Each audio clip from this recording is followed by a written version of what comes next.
इस वीडियो में मैं आपसे बात करूंगा फाइनली आरएसएसबी बोर्ड द्वारा वीडियो एग्जाम का रिजल्ट जारी हो चुका है। कट ऑफ कितनी गई है, कितने क्वेश्चन डिलीट हुए हैं और इसके अलावा स्क्रूटनी फॉर्म कब से शुरू हो रहे हैं, इसके बारे में चर्चा करने जा रहा हूं। वीडियो पसंद आए तो वीडियो को लाइक कीजिए, चैनल जरूर सब्सक्राइब कीजिए, क्योंकि स्क्रूटनी फॉर्म एसएसओ आईडी के माध्यम से आपको कैसे फिल करना है ये कल आपको इसी यूट्यूब चैनल पर मैं आपको बताऊंगा। तो चलिए वीडियो स्टार्ट करते हैं। वीडियो स्टार्ट करने से पहले एक बार वीडियो को लाइक कर लीजिए, चैनल भी सब्सक्राइब कर लीजिए और ये पीडीएफ आपको हमारे टेलीग्राम चैनल पर देखने को मिलेगी, जिसका लिंक नीचे डिस्क्रिप्शन में दे रखा है।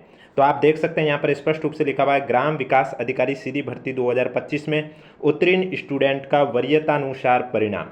बोर्ड द्वारा ग्रामीण विकास और पंचायती राज विभाग के लिए राजस्थान पंचायती राज अधिनियम 1994 तथा राजस्थान पंचायती राज नियम 1996 एवं राजस्थान अनुसूचित क्षेत्र अधीनस्थ मंत्रालय चतुर्थ नियम 2014 के तहत जारी विज्ञापन संख्या 2025 का 16 जून 2025 तथा संशोधन दिनांक 18 जून 2025 द्वारा ग्राम विकास अधिकारी पद हेतु नॉन टीएसपी के 683 और टीएसपी के 167 टोटल 850 विज्ञापित पदों के लिए परीक्षा का आयोजन 2 नवंबर 2025 को किया गया था। यानी कि वीडियो एग्जाम की बात करें तो जैसा कि आप सभी को मालूम है 2 नवंबर को इस परीक्षा का आयोजन किया गया था और इसमें टोटल 850 पद थे, जिसमें से नॉन टीएसपी के 683 पद थे और टीएसपी के आपके 167 पद थे।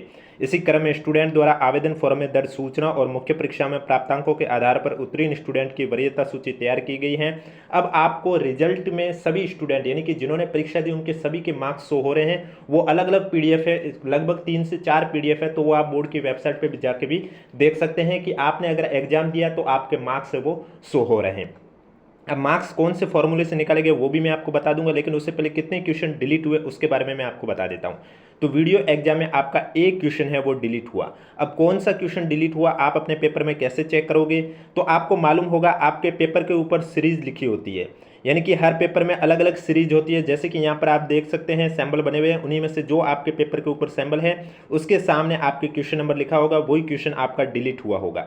यानी कि यहाँ पर मैं आपको बता देता हूँ, जो आपका इकोनॉमिक्स पार्ट था वहीं से क्वेश्चन डिलीट हुआ। जैसे कि जिसके पेपर के ऊपर सीरीज ये चिन्ह लगा हुआ है उसके 119 नंबर क्वेश्चन डिलीट हुआ, उसी तरह जिसके पेपर में ये संकेत दे रखा है उसका 74 नंबर का क्वेश्चन डिलीट हुआ। इस तरह से टोटल 160 क्वेश्चन थे पेपर में, उसमें से आपका एक क्वेश्चन है वो डिलीट हुआ है, पीछे के 159 क्वेश्चन है वो आपके वैलिड रहे। तो चलिए अब बात करते हैं सबसे पहले कट ऑफ कितनी गई है और उसके बाद बात करेंगे कि डॉक्यूमेंट वेरिफिकेशन के लिए कितने स्टूडेंट को शामिल किया गया। क्योंकि पीडीएफ में नाम है उन सभी को डीबी नहीं होगा, डीबी होगा सिर्फ 2 गुना को, और 2 गुना कैंडिडेट कौन से हैं वो भी बताऊंगा। और इसके अलावा स्क्रूटनी फॉर्म कैसे फिल करना है कल से आपको मैं इस यूट्यूब चैनल पर जरूर बताऊंगा, इसलिए चैनल जरूर सब्सक्राइब करें।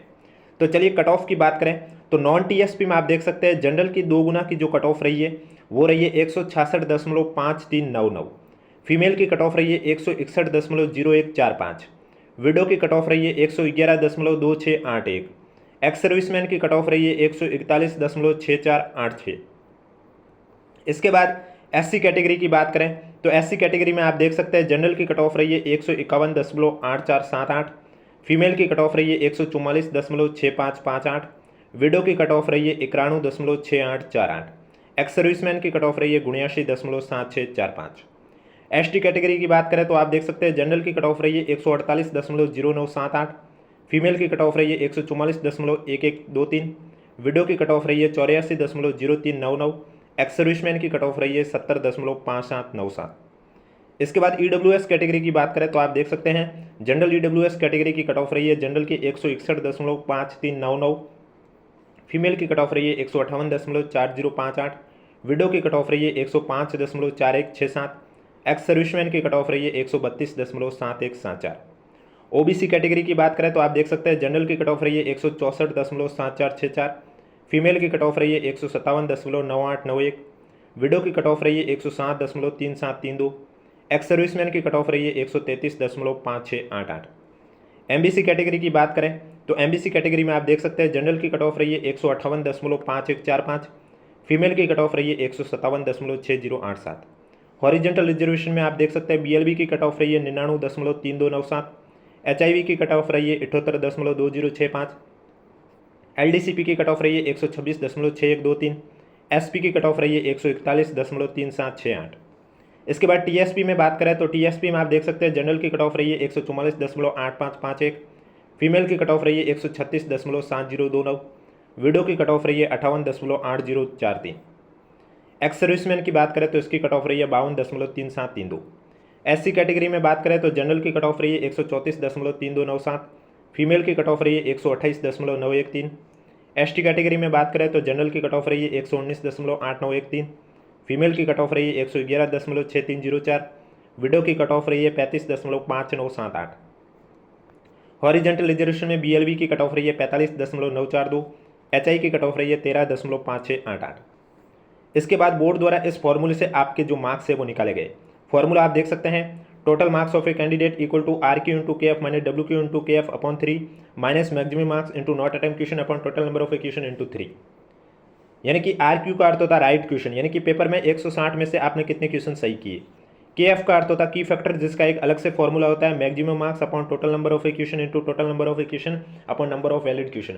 अब यहाँ नंबर ऑफ वैलिड क्वेश्चन में आपको क्या करना होता है, हालांकि पीडीएफ में सभी के मार्क्स है, लेकिन फिर भी अगर कोई देखना चाहता है अपनी तसल्ली के लिए तो वो यहाँ के क्या करेगा, मैक्सिमम मार्क्स में आपका पेपर 200 नंबर का था, आप 200 लिखोगे, टोटल नंबर ऑफ इक्वेशन में आप 160 लिखोगे, फिर यहाँ पर टोटल नंबर ऑफ इक्वेशन में 160 लिखोगे, लेकिन नंबर ऑफ वैलिड क्वेश्चन में आप 159 लिखोगे क्योंकि एक क्वेश्चन है वो आपका डिलीट हुआ है। तो जो एक क्वेश्चन डिलीट हुआ उसके नंबर है वो बाकी के क्वेश्चन के साथ बराबर रूप से बांटे गए हैं, ना कि बोनस दिया गया है।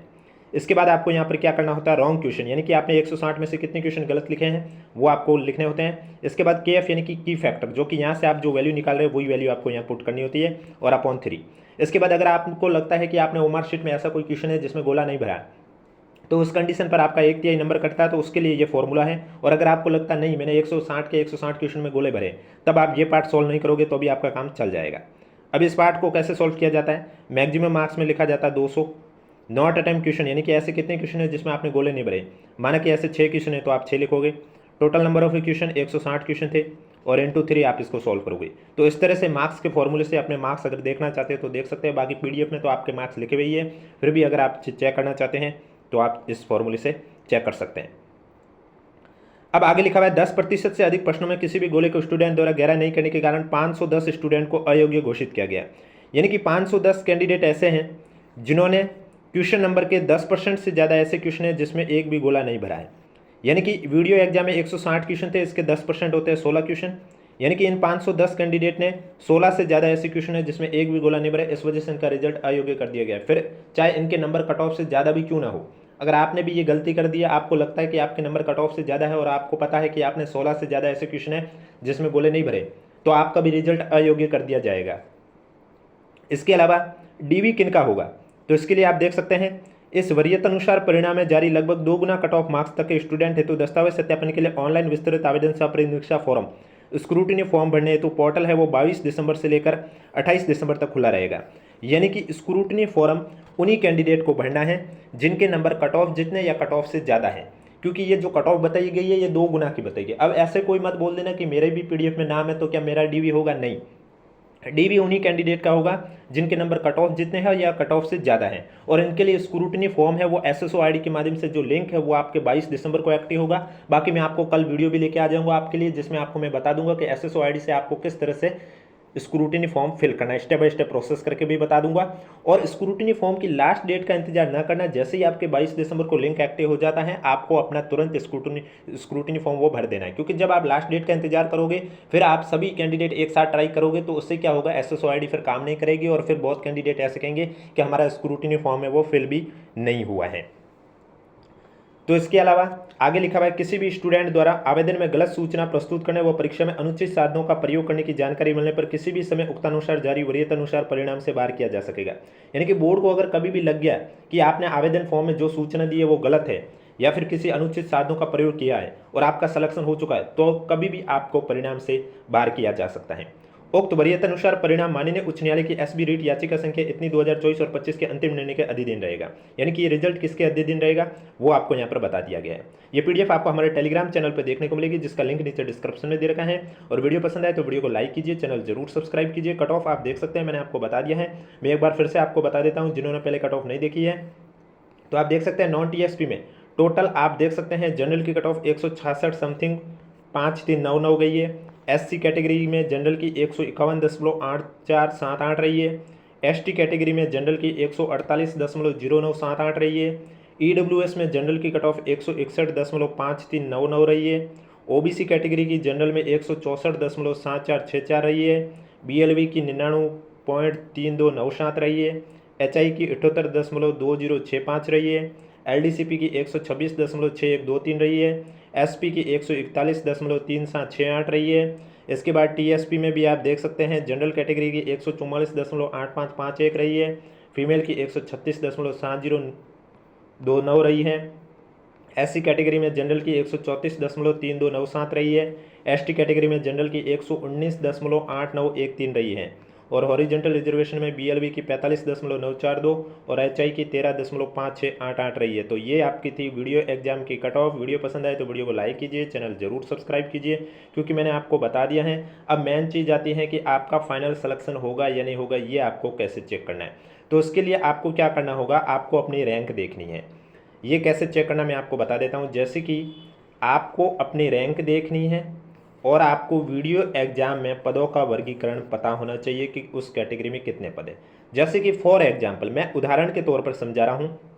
जैसे कि माना कि जनरल कैटेगरी में 300 पद हैं और आप ओबीसी कैटेगरी से हो और ओबीसी कैटेगरी में 200 पद है, ये एग्जाम्पल के तौर पर माना, और आपकी रैंक आई है वो आई है 820 नंबर पर।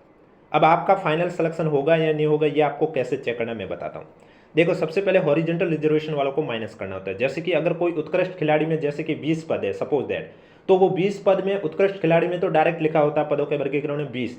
तो जब वो कैंडिडेट सेलेक्ट होता है तो वो जिस कैटेगरी का होगा उसे उसकी कैटेगरी में डाल दिया जाएगा। अगर वो एससी का तो उसे एससी में काउंट कर दिया जाएगा, अगर वो ओबीसी से तो उसे ओबीसी से काउंट कर दिया जाएगा। और इसी तरह एक्स सर्विसमैन में तो कैटेगरी वाइज पदों का लिखा होता है। अगर बोर्ड को इनमें नहीं मिलता कोई स्टूडेंट, तो फिर वो बोर्ड है जिस कैटेगरी का पद है वो उस कैटेगरी में फिल कर देते हैं। तो आपको हॉरिजेंटल माइनस करके करना होता है। तो जैसे कि माना कि एक कैंडिडेट ओबीसी का उसकी 820 रैंक है, तो इसका फाइनल सिलेक्शन होगा या नहीं होगा, ये कैसे चेक करेगा। तो जैसे कि मैंने फॉर एग्जांपल माना है कि जनरल के 300 पद है, तो ये चेक करेगा 1 से 300 पद वालों में तो इसका नंबर नहीं आएगा, क्योंकि इसकी रैंक 820 है। तो 1 से 300 रैंक वालों के जो है नाम वो सब जनरल से सेलेक्ट हो जाएंगे, फिर चाहे वो किसी भी कैटेगरी का हो, एससी कैटेगरी का हो, एसटी कैटेगरी का हो या ओबीसी कैटेगरी का हो। इसके बाद ये क्या करेगा, 300 के बाद से ओबीसी कैटेगरी वालों को काउंट करेगा और इसकी रैंक 820 पर है तो यहाँ तक ये काउंट करता रहेगा। माना कि यहाँ पर काउंट करने पर पता चलता है कि इसकी रैंक आती है 250वीं, और फिर जब ये चेक करेगा कि ओबीसी में पद तो 200 है और इसकी कैटेगरी में 250 रैंक आ रही है, इसका मतलब इसका फाइनल सिलेक्शन नहीं होगा। फिर डिपेंड करता है कि आपसे पहले वाला कैंडिडेट अगर कोई डीबी नहीं करवाता है या किसी का और किसी में सिलेक्शन हो गया, सेकंड ग्रेड फर्स्ट ग्रेड में हो जाए, या फिर किसी के दस्तावेज में कमी पाई जाती है और फिर वो नहीं दे पाता है, तो वो सब बाद की बात है। लेकिन मोटे मोटे तौर पर आप इस तरह से चेक कर सकते हैं कि आपका फाइनल सिलेक्शन होगा या नहीं होगा। यानी कि आपको ये देखना है आपकी जो रैंक है, क्या वो रैंक आपके पदों और जनरल के पदों के अंदर है। अगर जनरल के पदों के अंदर नहीं है तो आप अपनी कैटेगरी में देख लीजिए, अपनी कैटेगरी में जितने पद है उसके अंदर रैंक नहीं है तो आपका फाइनल सिलेक्शन मुश्किल है। अगर आपकी रैंक जनरल में जितनी रैंक है, जनरल में जितने पद है उतने पदों के अंदर अगर आपकी रैंक है, या फिर जनरल में जितने पद है उतने नहीं है लेकिन आपकी जितनी कैटेगरी में जितने पद है उस पदों के अंदर आपकी रैंक है, तो आपका फाइनल सिलेक्शन हो जाएगा। ये पीडीएफ आपको हमारे टेलीग्राम चैनल पर देखने को मिलेगी। अब कोई भी डाउट है तो नीचे कमेंट बॉक्स में पूछिए। वीडियो पसंद आए तो वीडियो को लाइक कीजिए, चैनल जरूर सब्सक्राइब कीजिए।